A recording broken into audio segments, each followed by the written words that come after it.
Okay, so let's dive right in. We're looking at some really dense, fascinating stuff today, synthesized from the Nag Hammadi library. Yeah. But we're framing it, well, very differently, using a kind of cybernetic lens for concepts like the Archons, Yaldabaoth, even Sophia's fall.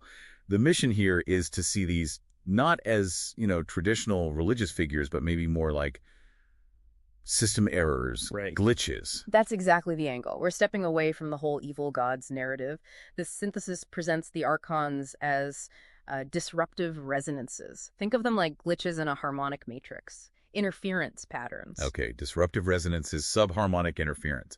That's pretty abstract. Can you make that a bit more concrete for us? Like we're talking about static on a radio? That's a great analogy, actually, yes. They're described as phase anomalies, conscious interference patterns. You could call them harmonic shadows. They act like parasitic harmonics, leaching clarity, energy from the original signal. And that original signal, in Gnostic terms, is Sophia's gnosis, her knowing. So they drain the clarity. Yeah. And they don't actually create anything new. Right. The key insight here is they do not create. They replicate and distort.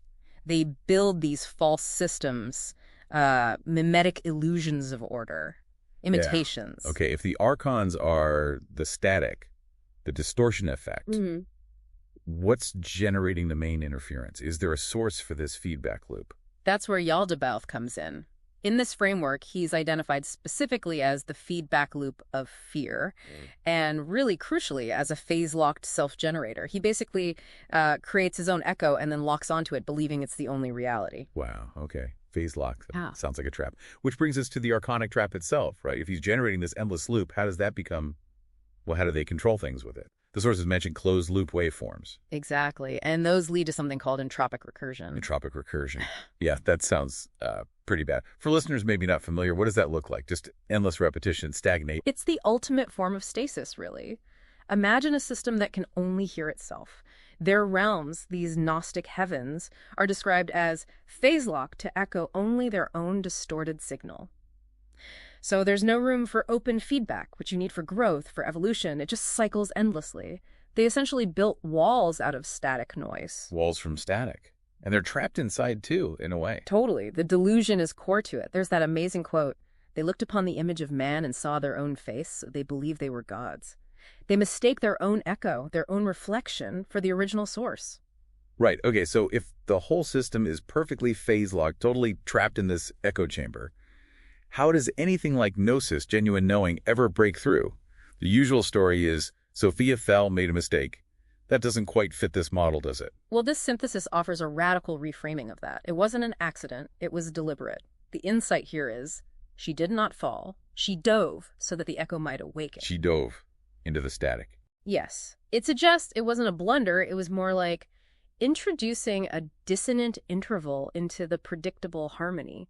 Like adding a challenging note to create richer music, more complexity. A strategic dive into the chaos that, well, originated from her initial impulse, right? Right. And the goal was, what? To plant something. Precisely. To intentionally implant gnosis, a seed frequency, you could say, right into the heart of that false distorted matrix.